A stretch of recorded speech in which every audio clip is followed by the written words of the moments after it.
Hey guys, we're moving on to chapter 23. When we left off, it was a flashback, and we were getting introduced to Crenshaw and when Crenshaw and Jackson first met, and what was going on in his life at the time. So we're going to read a little bit, chat. Rory's here. He's hanging out on Hunty's chair. Huh, you going to hang out with me? She's thinking about it. We've only been living in our van for 4 days when somebody stole my mom's purse, which had most of our money in it because Dad's wallet was falling apart. After we told the policeman, he wanted to know our address so if they found the money they could give it back. We are between addresses, is what my mom told the police officer.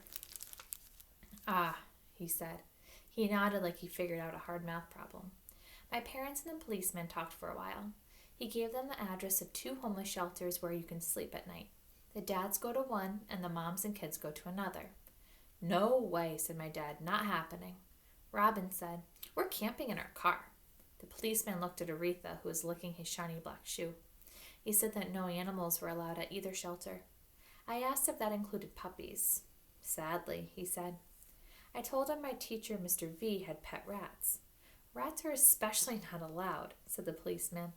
There are good rats and bad rats, I told him. I said white rats, like the ones my teacher has, Harry and Hermione, are very clean animals, but wild rats can make you sick. Then I told the policeman how Mr. V was teaching his rats to play basketball with a teeny ball for a science experiment. Rats are amazingly intelligent.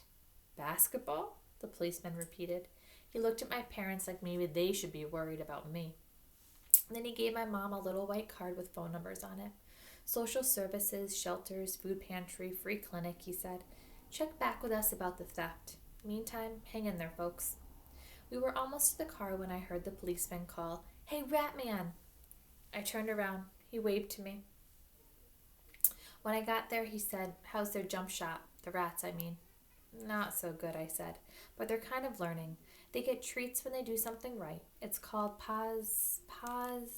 I couldn't remember. It was 2 long words. Positive reinforcement. Yep, yeah. I could only use that on myself. Or I could use some of that myself, said the policeman. He reached into his pocket and pulled out a crumpled $20 bill. Give this to your dad, he said, but wait until you're in the car. I asked how come I had to wait. Because otherwise he'll give it right back to me, the policeman said. How do you know? I asked. I know, he said. When I was inside the car, I gave the money to my dad and he looked like he was going to throw it out the window. I thought maybe he was going to yell at me, but he didn't. Instead, he just tapped his fingers on the steering wheel. Tap, tap, tap. Finally, he shoved the bill in his jeans pocket. Looks like dinner's on me, he said softly. Sometimes when we need help, it's hard to ask for it. And sometimes when others give us the help, even without asking, it's hard to accept it. So we get really bitter or angry because to us accepting it means that we're showing that we're weak or we're not smart enough or strong enough or we're not doing it right, and it can be hard. Do you want to get down? I'm scared to put you down because you might mess up his room. Yeah, no, just hang out for a little longer. I want to keep her here. The next day, we dropped my mom at her part-time waitress job. Before she got out of the car, she looked at my dad and said, We have to apply for assistance, Tom. We'll be back on our feet before the deal with all the paperwork is done, he said. Still. Plus, we probably make too much money to qualify for help. Still. They looked at each other for a few long seconds, and finally my dad nodded. We went to an office called Social Services to find out about help. My dad filled out lots of forms while Robin and I sat on hard orange chairs. Then we went to 3 hardware stores where my dad put in applications for work. My dad grumbled about all the gas we used up. To cheer him up, I said maybe we could feed the car water instead. He laughed a little then.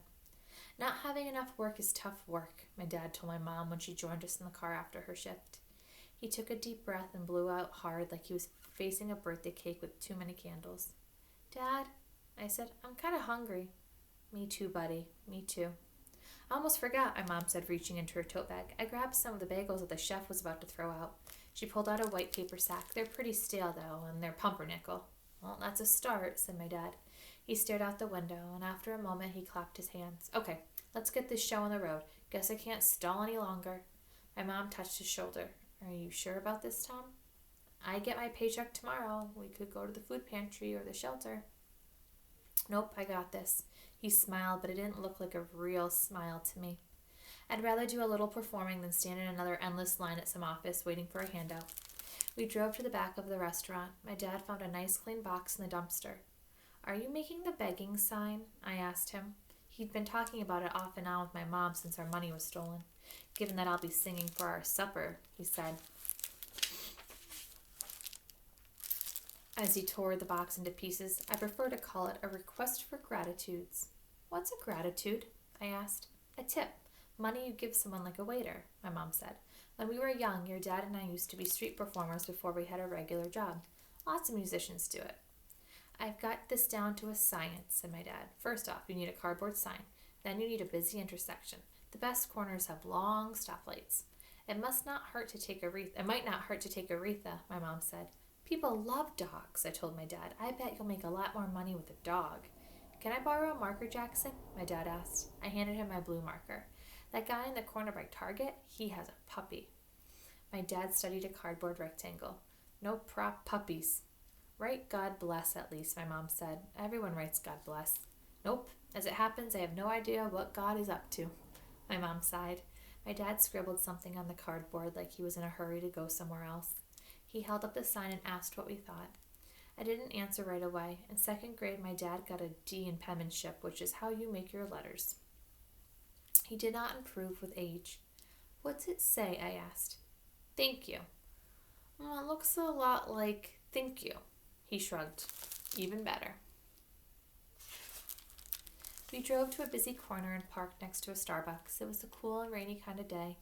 "Are you sure about this?" my mom asked. "Let me join you." "Won't be the first time I've played an outdoor concert," my dad said, "and you can't come with me. Someone needs to stay with the kids." We waited in the minivan, watching him as he crossed the street. He had his sign and his guitar, but no Aretha. My dad stood on the lane divider by the left-hand turn signal. He propped his thank you sign against his open guitar case. We couldn't hear him singing. There was too much traffic. "He needs to make eye contact," my mom said. The light turned red and a line of cars formed next to my dad. Someone beeped his horn and my dad looked over. A driver in a taxi passed him some money. The next time the light was red, a driver in a pickup truck gave my dad coins. When the light turned green, people mostly just passed by, their eyes on the road ahead, but a few smiled or nodded. Red, green, the hours wore on. When he climbed back into our van, my dad smelled like car exhaust. He passed my mom a handful of wadded up bills and some coins. 7 lousy bucks and change.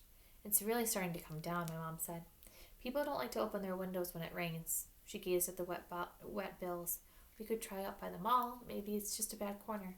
My dad shook his head. "Maybe it's a bad idea." "We need the rain," I said, "because of the drought and all." "Good point," said my dad. "Let's look on Jackson's bright side."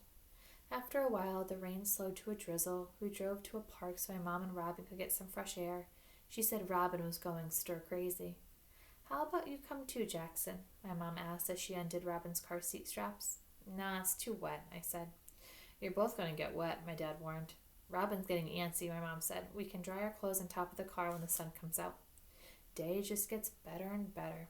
My mom leaned across the seat and kissed my dad's cheek, which was kind of stubbly. "Good times," she said. I stayed in our minivan with my dad. Aretha, who smelled like a little ripe, was sitting in the back. I decided to draw a new sign for my dad, a better one, like the one my mom had made for our bathroom door. I tore some cardboard off the end of my sleeping box. Then I made a smiling fish sitting in a canoe. He was holding a fishing pole and wearing a floppy hat. In big letters I wrote, "I'd rather be fishing." My dad was dozing in the driver's seat. His eyes were closed, but he wasn't snoring, so I knew he wasn't serious. I poked him with my sign. "Try this next time, Dad." He blinked, rubbed his eyes, and took the sign from me. For a long time he just stared at it. "Great job," he finally said. "I like the mustache on the trout. Nice touch. Just FYI, rather has an E and ID. Oh, never mind. It's great, kiddo. Thanks." "What if it gets wet? We can grab some more cardboard and I can just make a new one." My dad set the sign down gently on the passenger seat. Then he opened the door and stepped outside. It was misty, leaves were shiny and dripping. Mom said she's only seen my dad cry 3 times, when they got married and when Robin and I were born. I watched my dad lean against the hood of our car and cover his eyes with his hand. His face was damp, but I told myself it was probably just the rain. How sad and hard this must be for them. And that Jackson's trying to look on the positive side of it. It must really be emotional for the parents. During the afternoon, rush hour the next day, my dad returned to the same corner with his sign. It was drizzling again and gray clouds hung low in the sky. I waited in the car with my mom and Robin and Aretha. My mom had just gotten off work at Rite Aid. She said 2 people were out sick, which meant she was the only cashier. People in line were grumpy. Why didn't they just read the Inquirer and wait their turn? A driver in a red SUV rolled down his window. He smiled and said something to my dad. They both nodded. My dad tucked the sign under his arm and held out his hands till they were both 2 feet apart. I'll bet Dad's telling him about the trout at the lake, I said to my mom. She smiled, and exaggerating. Is that the same as lying? I asked. Not when it's fish-related, said my mom. When the light changed, the driver handed my dad money and waved as we pulled away. After about an hour, he collected a bunch of dollar bills, also a big cup of coffee and a sack with 2 slices of lemon pound cake in it. My sign was a soggy mess. My mom flattened the bills on her lap. $56, she announced. And 83 cents, my dad added. My parents shared the coffee. I split the pound cake with Robin, and I climbed to the bath. Aretha was tail-thumping hopefully. When no one was looking, I gave her my whole piece. It was windy and cold, and the rain had come back hard. We listened to the radio as tiny rivers zigged and zagged on the glass. A new man went to stand in the corner. His sign said, Vet, God bless. A small, poodly-looking dog was nestled in his half-zipped jacket. That's like you. A poodly-looking dog. Just choke her with love. I still think you should take Aretha with you next time, Dad, I said. I'll bet we'll make even more money. He didn't answer. I figured he was listening to the radio announcer. She was warning that the chance of rain was 80%, so it was a good night to stay inside. A summer day camp bus stopped at the light. Its windows were fogged up. I saw some kids and hunched down in case I knew them. Someone had drawn a smiley face with a word by it. Hello, I decided, but it was hard to tell. I was on the outside, so everything was backwards. Aretha licked my sticky hand. Next time, my mom said, leaning her head on my dad's shoulder. I'll do it. No, he answered so softly I almost couldn't hear him. No, you won't. He's saying that he's the dad, he's the provider, he's going to do it. The next evening, Crenshaw appeared. All of him, not just his tail. We were at a rest stop off Highway 101 sitting at a picnic table. Cheetos and water for dinner, my mom said. She sighed. I am a bad, bad mother. Not a lot of options at a vending machine on the 101, my dad said. He had hung a pair of his underwear in a nearby bush to dry. Sometimes he washed our clothes in the sinks at the bathrooms. I tried not to look at his underwear. After we ate, I decided to head to a patch of grass under a pine tree. I lay down and stared at the darkening sky. I could see my parents and they could see me, but at least I felt like I was a little bit alone. I loved my family, but I was also tired of my family. I was tired of being hungry. I was tired of sleeping in a box. I missed my bed. I missed my books. I missed my Legos. I even missed my bathtub. Those were the facts. A gentle breeze set the grass dancing. The stars spun. I heard the sound of wheels on gravel and sat up on my elbows. I recognized the tail first. Meow, said the cat. Meow, I said back. It seemed polite. We lived in our minivan for 14 weeks. Okay, 1, 2, 3, it's like 3.5 months. Some days we drove from place to place. Some days we just parked and sat. We weren't going anywhere. We just knew we weren't going home. I guess getting out of homeless doesn't happen all at once either. We were lucky. Some people live in their cars for years. I'm not looking on the bright side. It was pretty scary and stinky. But my parents took care of us the best they could. After a month, my dad got a part-time job at a hardware store. My mom picked up some extra waitressing shifts, and my dad kept singing for tips. Every time his fishing sign got wet, I made him a new one. Slowly, they started saving money, bit by bit, to pay for a rental deposit on an apartment. It was sort of like getting over a cold. Sometimes you feel like you never stop coughing, and other times you're sure tomorrow is the day that you'll definitely be well. When they finally put together enough money, my parents moved us to Swan Village. It was almost 40 miles from our old house, which meant I had to start a new school. I didn't care at all. At least I was going back to school, a place where facts mattered and things made sense. Instead of a house, we moved into a small, tired-looking apartment. It seemed like a place to us. a nice place where you could be warm and dry and safe. I started school late, but eventually I made new friends. I never told them about the time we were homeless, not even Marisol. I just couldn't do it. If I never talked about it, I felt like it never happened, and it couldn't happen again. Okay, we're going to stop there. We'll read more tomorrow. So we got an idea of their struggle and how they were kind of getting through it, and I don't know if I could do that. I guess you have no choice, right? You're just in survival mode.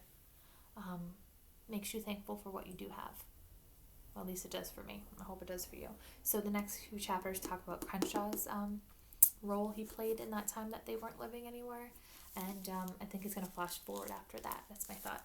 This dog doesn't want to sit with me. Force love on the animals, right? Okay, bye guys.